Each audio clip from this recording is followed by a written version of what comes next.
मध्य प्रदेश में 27% ओबीसी आरक्षण का केस साल 2019 से चल रहा है। अभी तक विवाद सामान्य और ओबीसी कैटेगरी के बीच चल रहा था, लेकिन अब इस मामले में एसटी कैटेगरी के मोर्चा खोलने से सरकार उलझन में आ गई है, क्योंकि इस वर्ग के साथ इसमें आगे चलकर एससी कैटेगरी के भी नाराज होने का खतरा बन गया है। जबलपुर हाईकोर्ट में ओबीसी आरक्षण केस की अंतिम सुनवाई जारी है। समान वर्ग ने अपना पक्ष रख दिया है और अब शासन और ओबीसी वर्ग को अपनी बात रखनी है। लेकिन इसी बीच बीते बुधवार को नया पेंच फंस गया। एसटी कैटेगरी की ओर से पक्ष रखते हुए ओबीसी को 27% आरक्षण देने का विरोध किया गया। कमलनाथ सरकार ने ओबीसी आरक्षण 14% से बढ़ाकर 27% किया था, जिसके साथ ही मध्य प्रदेश की भर्तियों में आरक्षण लागू हो गया।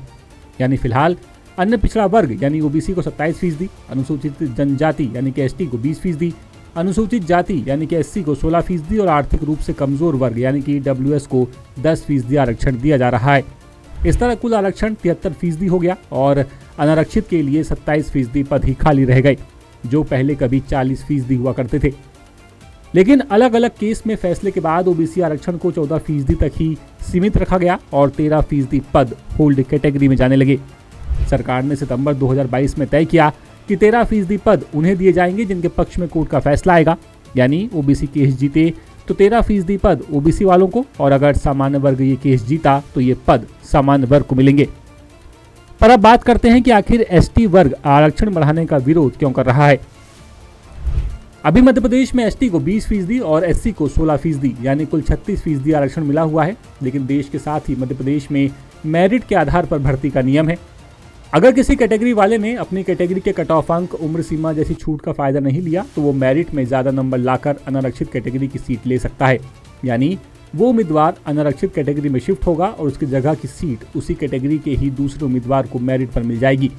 इससे एसटी और एससी कैटेगरी को बड़ा फायदा ये है कि उन्हें उनकी कैटेगरी में तय आरक्षित सीट तो मिलती ही है, साथ ही किसी के मेरिट में अनारक्षित में जाने पर एक्स्ट्रा सीट भी मिल जाती है।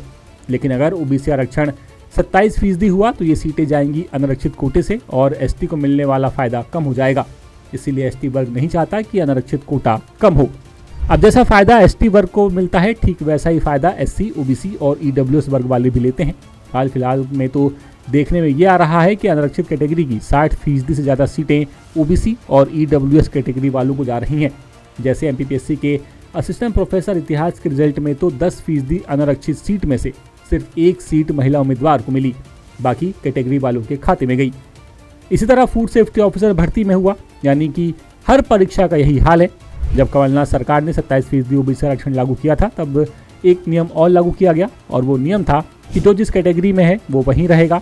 यानी ओबीसी को 27% आरक्षण तो मिलेगा, लेकिन अगर किसी के नंबर अनारक्षित से ज़्यादा आते हैं तो भी वो अनारक्षित कैटेगरी में नहीं जाएगा। यानी कैटेगरी के हिसाब से सीट तय रहेंगी और मेरिट आधार पर शिफ्टिंग नहीं होगी। लेकिन इस नियम को अल्ट्रा वायरस घोषित किया गया, यानी कि हाईकोर्ट ने इस नियम को गलत माना और खारिज कर दिया और 27% ओबीसी आरक्षण का पेंच फंस गया। तो कुल मिलाकर के अब देखते हैं हाईकोर्ट में आगे क्या होता है। इंदौर से ब्यूरो चीफ संजय गुप्ता की रिपोर्ट। लेटेस्ट, इन्वेस्टिगेटिव और इन डेप्थ खबरें देखने के लिए ज्वाइन कीजिए द सूत्र का व्हाट्सएप चैनल, सब्सक्राइब कीजिए यूट्यूब चैनल, लाइक कीजिए फेसबुक पेज और पढ़ते रहिए www.daसूत्र.com।